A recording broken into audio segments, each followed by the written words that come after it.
The wait is over for hundreds of Filipino seafarers as they get the go signal to sail home. The first two batches are returning to their provinces in the Visayas and Mindanao after completing the mandatory tests and 14-day quarantine. The government has been bringing back thousands of overseas workers from all over the world as provinces with small number of COVID-19 cases begin easing restrictions. Authorities hope to allow more to return home sooner rather than later. Let's find out about the latest on the country's seafarers. We're speaking now with Doris Magsaysayho from the Magsaysay Group of Companies. Doris, thank you so much for joining us. Can you give us a status of your stranded ship crew and cruise personnel from the Visayas and Mindanao who want to return to their respective provinces? Hi, Rico. It's nice to welcome you back to Manila. Welcome back. Yes, it's been a real challenge how to bring our crew home. On one hand, you have to look at the whole population of Filipino crew on board cruise ships. We started with around 40,000 in total, and I would say at least 10,000 have come home already. Most of them living in the NCR in Luzon and Metro Manila area, they've been able to go home. But unfortunately, because of the lockdown, there have been a lot of crew stranded. I've been told that the numbers are from 5,000 to 7,000 who are now in hotels throughout Manila and also outside of Manila. Basically, we've run out of hotels. Finally, we were able to get the government to allow the crew to go home on inter-island ferries, principally the ones that run weekly from Manila, carrying cargo and without passengers, have now been allowed to carry passengers. So the first two ships left yesterday and today. But if you look at the numbers of 7,000, the numbers that left between yesterday and today are maybe around, I'd say 500 or so. So we have a long way to go. Aside from that, there are about 20 ships in Manila Bay undergoing their quarantine. And those 20 ships will soon become 25 ships next week, which means there'll be at least 15,000 Filipino crew that now have to make their way back to their homes. If you say that 60% are live in Manila and NCR, then you're again we're again challenged by bringing home all the rest that live in the Visayas and Mindanao.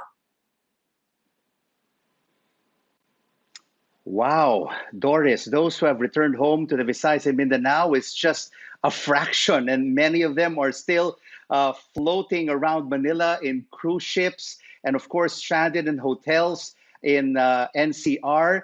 Is ferrying them on interline vessels a sustainable solution for them to return home?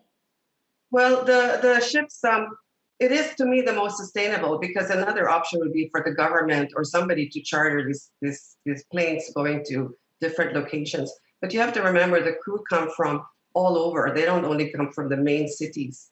So from the hubs of Cebu, let's say Cagayan de Oro, Davao, they would still have to go to little islands. So it really is the best sustainable way is to really use the network of ships that are ro-ros or passenger ships that have only been carrying cargoes for the last 2 months because they've been any passenger travel has been restricted.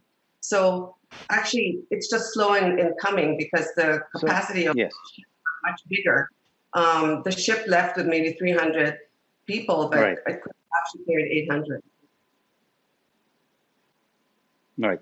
So, Doris, briefly, could their return home to the Visayas and Mindanao be expedited after the May 15 enhanced community quarantine? Right. Well, yeah, that's what we're trying to. Do.